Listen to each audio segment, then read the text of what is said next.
Direct from Foxborough, Massachusetts, the gem of Norfolk County, and taped at the studios of Foxborough Cable Access.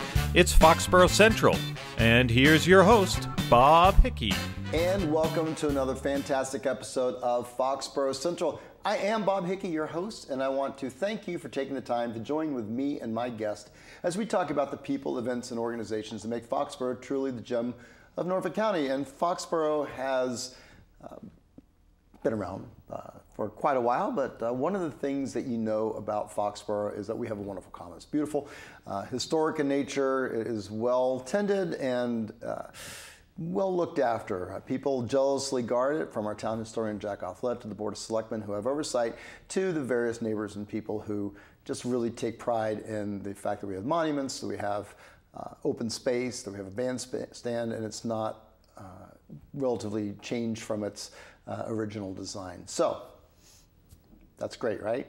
But sometimes change does happen. In fact, our Foxborough town fire department moved from the Common back in 2009, and it's now located up at the Public Safety Building at the corner of Chestnut and Payson Road. So what do we do? What have we done with the old fire department?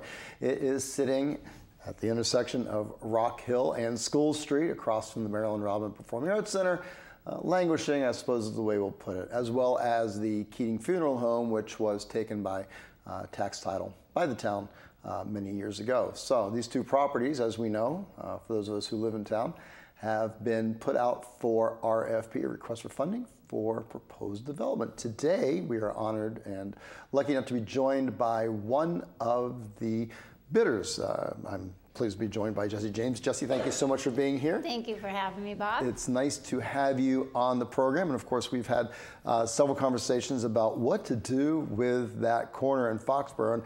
And I guess we can start with your dad, with GIbson Realty. GIbson Corner Realty Trust has submitted a proposal. So why don't we just start at the beginning? Sure. Let's talk about what your dad did.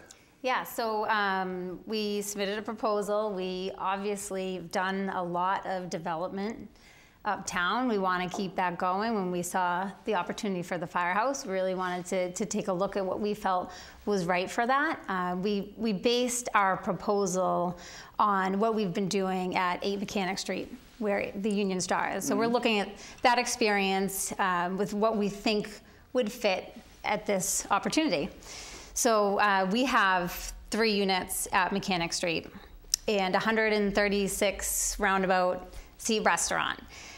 There's been really good feedback on that. Phenomenal feedback, yes. Yeah, everyone's very happy with the restaurant. It's gone really well. I've gone in there a few times with my family. It's great.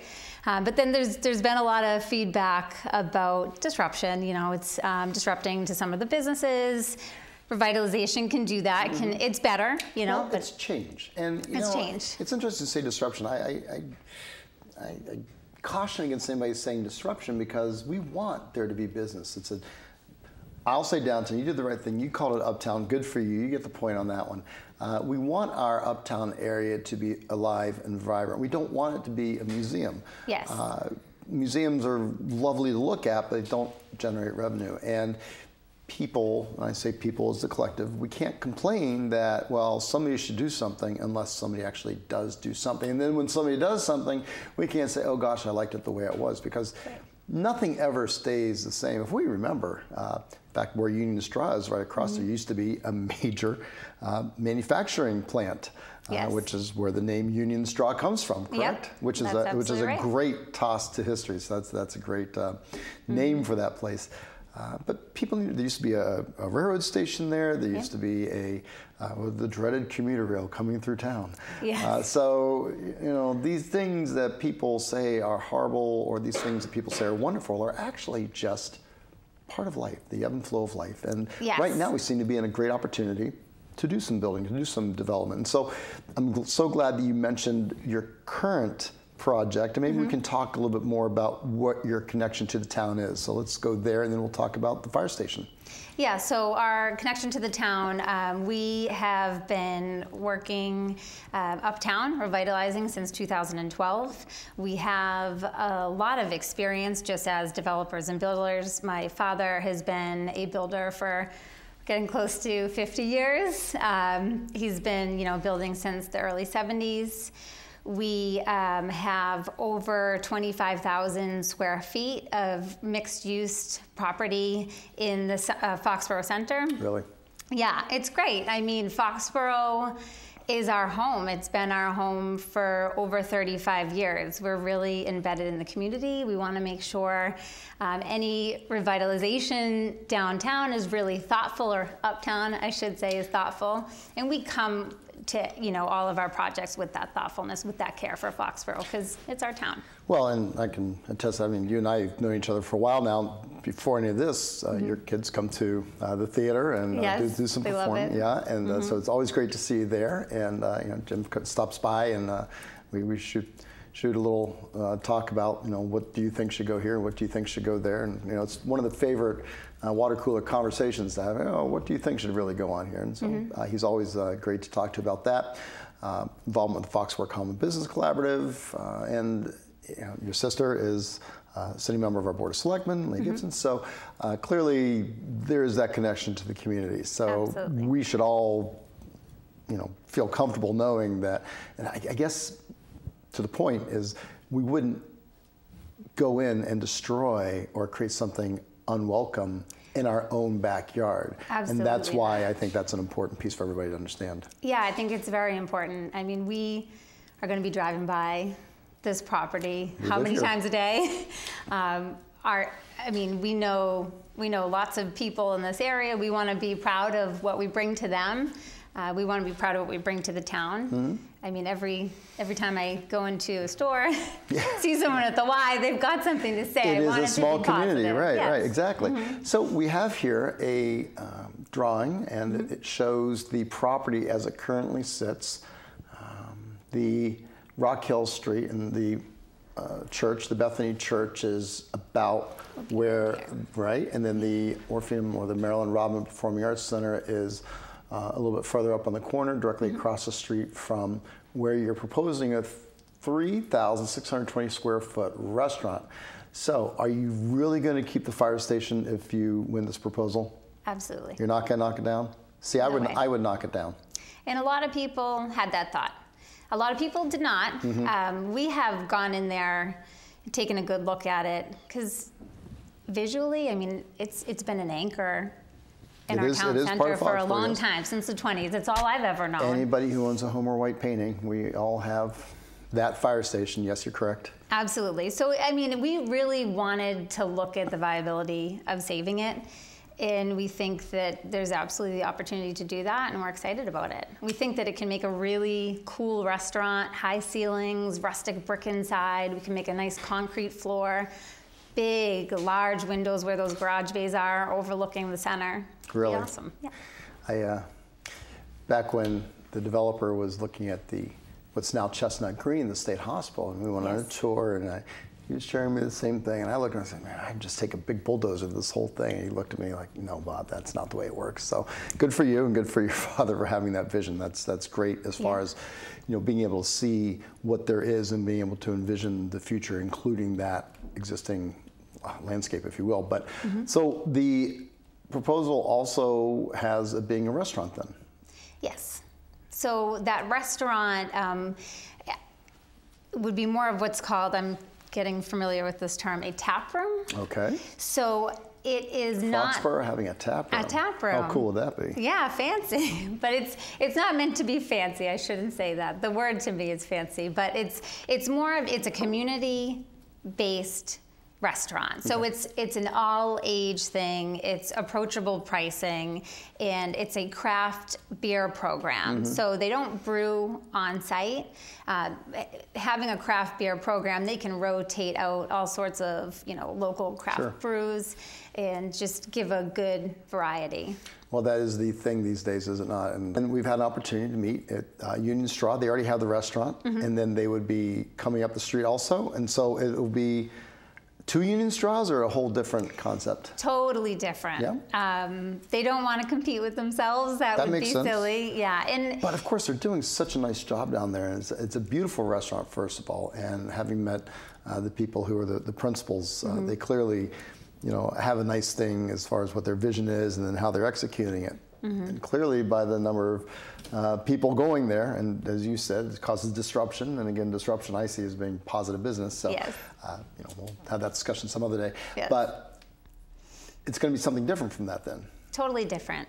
I mean, that's more of an upscale kind of American restaurant, which is great. There was a need for that, and I think it's doing very well. Every time I go in there, it's packed. It's awesome. But there's kind of a void right now with that approachable pricing, kind of brew pub atmosphere. Waxy's is gone. There's similar chains that you could go to, on Route 1 or around. But not in the center of town. Not in the center of town. Not something unique for us. And also, there's the economic theory that if you have a gas station in every corner, all 4 gas stations will survive and thrive because of the competition, because that becomes a destination point. So as our uptown area does develop with Rally Point under new ownership and doing a great job down there, and then Union Straw, and even Asian Ginger down towards the old Friendlies. There is a sort of a rebirth of dining in Foxborough, and so this would be an addition to that, hey? Yeah, I think a good addition to, a nice complementary addition. Okay. So, in addition to the restaurant, and by the way, we're talking with Jesse James, who is part of the GIbson GIbson Corner Realty Trust. You can get a hold of Jesse. You can actually get a hold of Leah too, I'm sure, but she wouldn't know much about this. You can get a hold of Jesse at 508-243-2445. Should you have any questions about things that maybe we address here, or maybe something that I forgot to ask. It's always a great parlor game of what should I have asked had I had the thought up here of asking it. So that's always something good, and Jesse's available for that. So as we look at the fire station and the new proposed restaurant, it does go back, and then there's the offices and the sleeping quarters. Would those stay, or would the back part of the station be torn down, or would you be keeping the entire station? The entire station. So the bays in the back, the 3 bays and the underground part, that all stays? Yes. It's going to be reused? Yes, That's amazing. Is. Yep. We're actually using part of that back half. So that was an addition, I think, in the 60s. So there will be 2 units downstairs. Okay. And then we will have part of the addition would serve the restaurant. It would be for storage, loading, Sure. There will be, deliveries to the restaurant. We want that to happen off of Rock Hill Street, which is pretty tight. So we made sure that there would be an area to do that. Okay, super. Okay, and then there's a total of 5 apartments, you're saying? 5 apartments, yeah. Okay, so that's not as dense as maybe some of the other proposals, but it is part of the vision I believe our town planners have of bringing residences into the center of town. That's a new municipal model, particularly these small towns where back in the 70s we wanted to kick everybody out in some of the suburbs, and now we want to bring everybody back in so that way there's life, people there to shop and people there to live. Correct?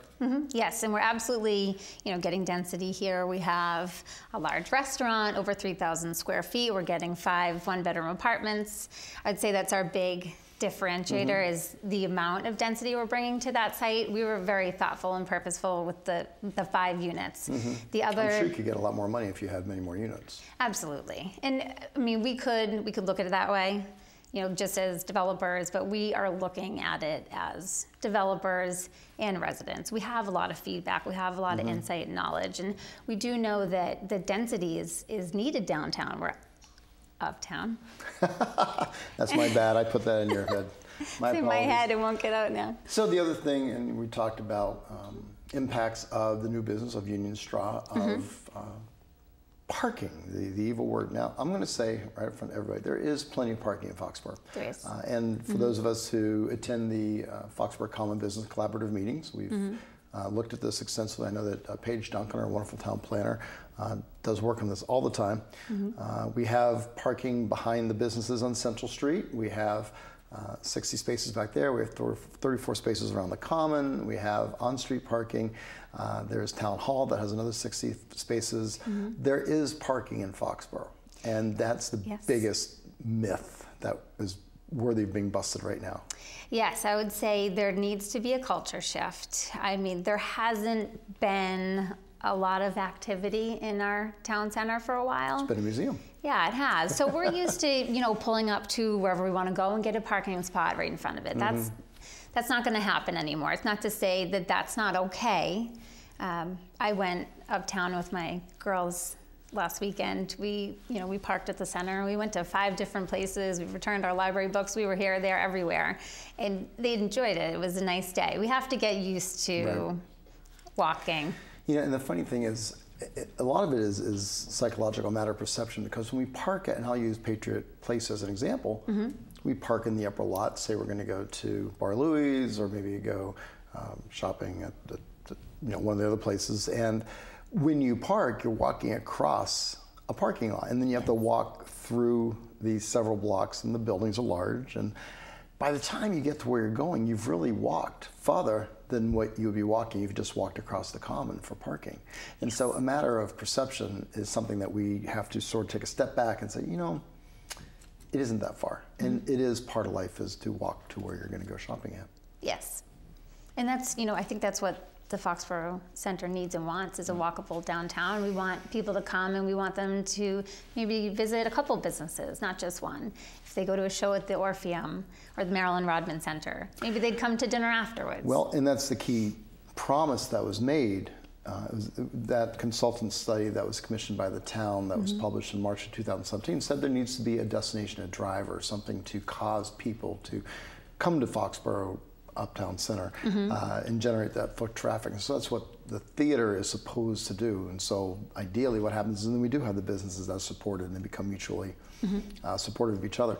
So parking, though, is where we're at, and I see a big blank space. So right now we have the former Keating Funeral Home. It's a white house, and I know that at one point it was probably quite gorgeous. I haven't been in there, but now it's time for something else. But I don't see anything built there. You're proposing parking? We're proposing parking. Just parking. And nothing fancy, just parking. Nothing, no. And I mean, that was very purposeful as well. This is a residential neighborhood. And the way the town center is, any property that's on the center doesn't really back up to a residential neighborhood like it does here. So we wanted to be mindful of the residents that will, you know, be looking at this. Do they want to be looking at a 50-foot structure 5 feet from the sidewalk? I mean, you're looking uphill from here. That would be quite different than what we see now. It is interesting because you mentioned that, and transition, I think, is the word, because the businesses do have maybe it's just because it's something we're used to, but there is sort of a buffer. You get to the CVS, and that's the end of the business district, and going south on Central Street, that's where the residences are. And then going down Mechanic Street, once you cross the railroad tracks, you have some more businesses, but they sort of morph into the residentials. And the same thing going up Main Street. You've got a few right in the center of town, but then just right off the center, it becomes the residences again. So we don't have a large number of homes that bump up against the businesses, but this is a prime area where, if it's not developed properly, you would have a residential area actually being impacted. And I think that's something we don't want, is impact. So the parking would be for the restaurant? The parking would be, so anytime you have apartments, they need parking spaces, designated parking spaces. So they have a designated parking space for each bedroom, and then the rest would be available for the restaurant. Now we're saying it's for the restaurant, but we know how that works. Like if you park somewhere uptown now, you may go to the business that's close, but then you may also go to another business. If someone's going to park here, eat at the restaurant, go to a show, we're not going to be monitoring that, making sure they're moving their carts. So it does, in some way, become slightly shared. That's very generous, because when you go to Wellesley or Newton or Rockport, you do go to these places, and they do have the signs, parking specifically for X business. And people should be respectful for that, because those businesses need to survive also. But the interesting thing about your approach also seems to be taking advantage of the common parking, so it's not totally reliant upon your parking lot. It's shared parking, and so it sounds like you're willing to go both ways on that. So that's pretty sharp. Yeah. Good. Of course, I'm talking with Jessie James. She is with the GIbson Corner Realty Trust.